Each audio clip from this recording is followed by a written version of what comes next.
Hey guys, welcome back to another episode of the Mind Muscle Connection podcast. Today is a solo episode and I have a topic I want to dive into. But first, before I dive into that, I just want to go over a few ways you can help support the podcast. So first, if you are sick of just focusing on weight loss and instead want a body recomp, then my one-on-one online coaching program is for you. I help you lose body fat and build muscle with my body recomp training, nutrition, and lifestyle methods.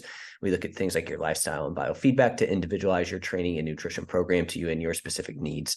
There's also at least 1 to 2 bottlenecks that we figure out that are keeping you from seeing the results that you want to see. And this is outside of the training and nutrition protocol there with that. So if you're interested, you can find out more in the show notes. There's a link to go to the website and you can look at my services, or you can reach out to me on Instagram if you have any questions regarding the coaching. If you aren't interested in full coaching, I do one-on-one consultations where we troubleshoot any issues you have and or map out a game plan. Again, the link to that is in the show notes as well too. If you want to learn more about a body recomp, I have my masterclass on body recomp, what it is and how to do it. And you can find a link to that in the show notes as well. And again, that's totally free. Next, you can find me on Instagram. So follow me there, Jeff, HOEHN_. That's where I'm most active. I do Q&As, and you can reach out with any questions you may have on anything. And then lastly, if you have found this podcast to be helpful in any way, if you could leave a rating and review, and that will help more people find this podcast. So with that out of the way, let's dive into today's topic. So what I want to hit on today is 3 habits in each body comp phase: a fat loss phase, a building phase, and a recomp phase. And I want to go over what I think are the top habits in each one there with that, just to simplify it, right? Like I said, I try to narrow this down to the 3 most important habits that differentiate each phase from each other. So that's a big thing, right? These are the 3 that make each phase slightly different, because I think there's a lot of overlap between these, right? At the end of the day, if we're trying to go for a certain body comp goal, there is going to be a lot of things that are different, there's going to be a lot of things that are the same, but each phase is probably going to require something that's a little bit different. So I wanted to pick the things that I think really you should focus on in each one and how they differentiate from each phase. Again, there are still certain habits that are universally good for each phase, right? So let's think of things like eating a good base of whole foods, no matter what, whether you're in a building phase, fat loss phase, recomp phase, that's super important. Weightlifting. Again, if we're going for a body composition goal, we need to make sure that we are doing some sort of weight training in that process.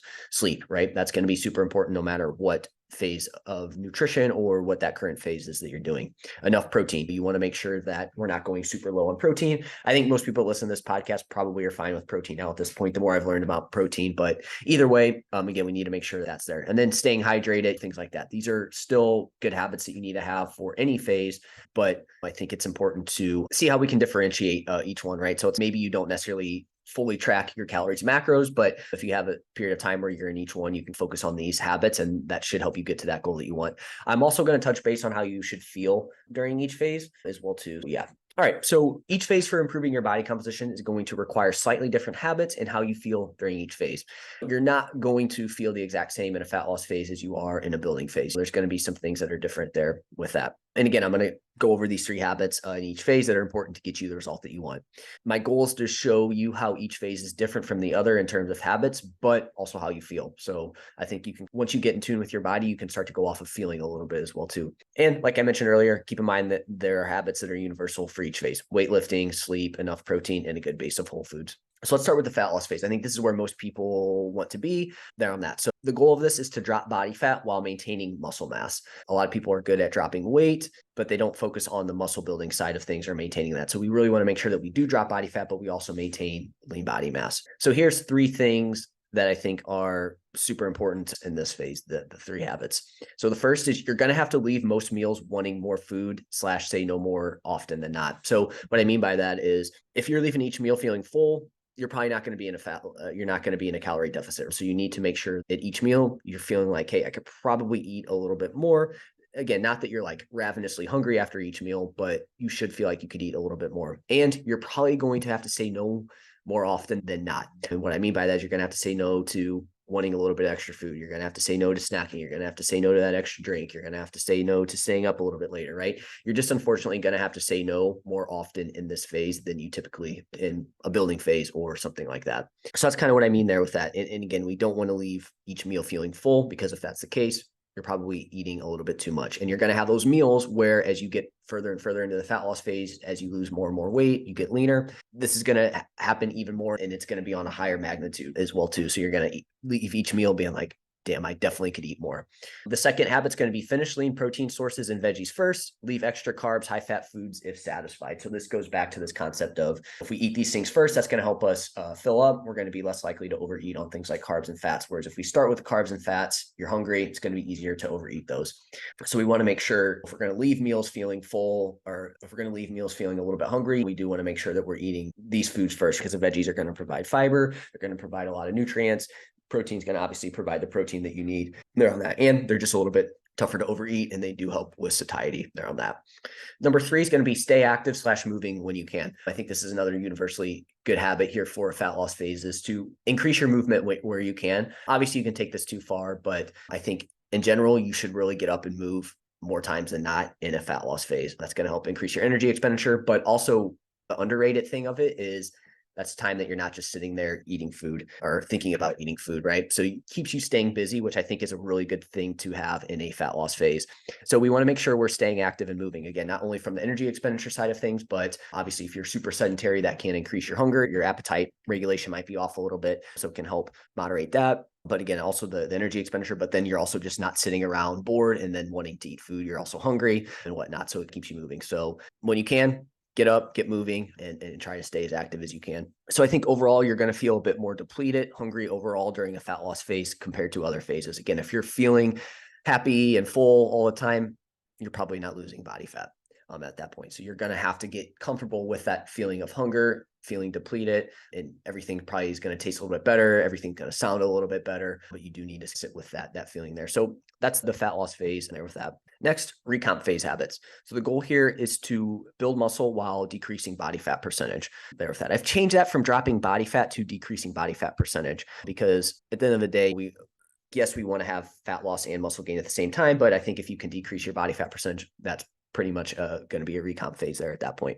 So here's the things that we want to make sure we hit on there with this. Get at least 20 to 30 grams of protein in each meal. So I thought that was going to be universal, but I think in a recomp phase, it's even more important to make sure you do this as well. So we want to make sure that we are getting that protein in, because protein is going to be super important in a recomp phase. So we really want to make sure we hit that minimum of 20 to 30 grams in each meal. Next, stay active, moving when you can. So again, that was very similar to the fat loss phase. But again, I think the more often you can stay moving, it's going to increase your energy expenditure, all the things that I just mentioned there.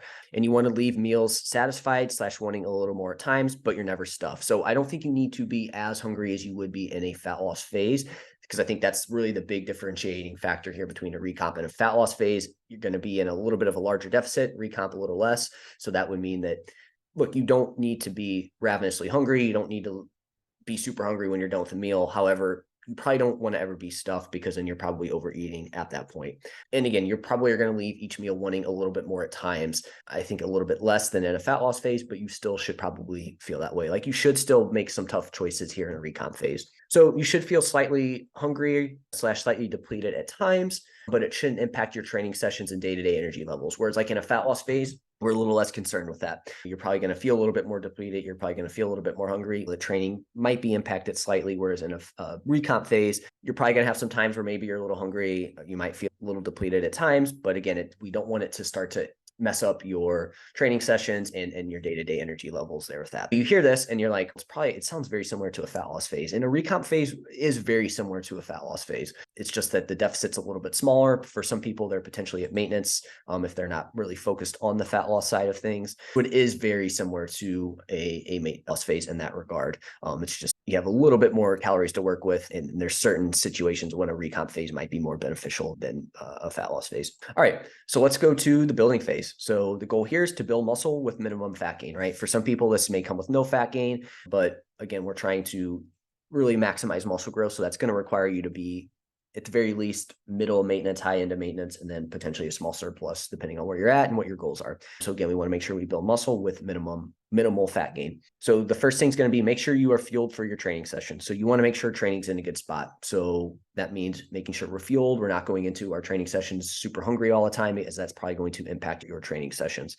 So we really want to make sure that we're feeling good there, because training's your baby here in the building phase. I think too many people overly focus on the weight gain and where that's going, and they overlook the importance of the training stimulus in a building phase, because you could have the perfect surplus or at maintenance, but if you're not pushing that training, you're leaving some muscle growth on the table there. So we want to make sure we set that way we eat sets us up to really push our training. And we know on some research that like carbohydrates before your workout, so getting a meal in can really be helpful from a training perspective there on that. Second is we want to limit how often you feel depleted, hungry, ravenous. If you're feeling that way regularly, you're probably not eating enough, and or like your food quality, your meal timing setup could be improved, and it can be improved from a muscle building standpoint. So we want to make sure we're not always feeling that way. If you're always feeling like depleted, you're feeling hungry a lot of times, you're just feeling ravenous throughout the day, that's a sign that you need to fix, again, like I said, meal timing, food quality, maybe increasing your overall caloric intake. So that's, again, a feeling that you don't want to have very often. And 3, you should leave each meal feeling fairly full. You never want to feel stuffed to where you're like, holy crap, I just ate too much. But you do want to make sure that if you're leaving each meal, again, this is where you start to see things veer off from a fat loss phase to a building phase. Like in fat loss phase, we want to leave each meal feeling like you could have more and hungry. Whereas when you're in a building phase, you don't want to feel that way. Again, this doesn't mean like you're just so full that you can't move, but you should feel satisfied after each meal. And okay, that was a pretty good size meal. I think if you're at that point, you're in a good spot here for the building phase. So I think overall, you should feel well fed most of the time. Like you definitely shouldn't be hungry very often. Maybe as you get closer to your meals, okay, definitely time to eat, but you should feel well fed and well nourished most of the time. If you're not feeling this way, something has to give with your building phase, whether it's increasing calories, food, diet quality, sleep, something like that. But again, we want to really feel like, all right, I have more food in my body. I can definitely tell I'm eating more overall with this. So again, just remember, these aren't the only habits. There are many more you can work on, but I wanted to show the differences in each phase. So really, again, in a fat loss phase, we need to make sure we leave each meal feeling like we could eat a little bit more. You're going to feel more depleted overall and hungry during a fat loss phase. In a recomp phase, it's going to be fairly similar to that, just less hunger and less depleted, but we really want to make sure training's in a good spot and day-to-day energy levels are good. And then in a building phase, overall, you should feel more well-fed and nourished most of the time. Now, these are just things that you can pay attention to and to check yourself, right? Obviously, if you can track your calories and macros, I think that can be super helpful, but you can also use this information to make sure that all lines up with it here, because I think it's good to have some sort of subjective feeling towards this as well too, and not just going off of the data. So hopefully this was helpful. Let me know if you guys have any questions on this topic, and I will chat with you next time.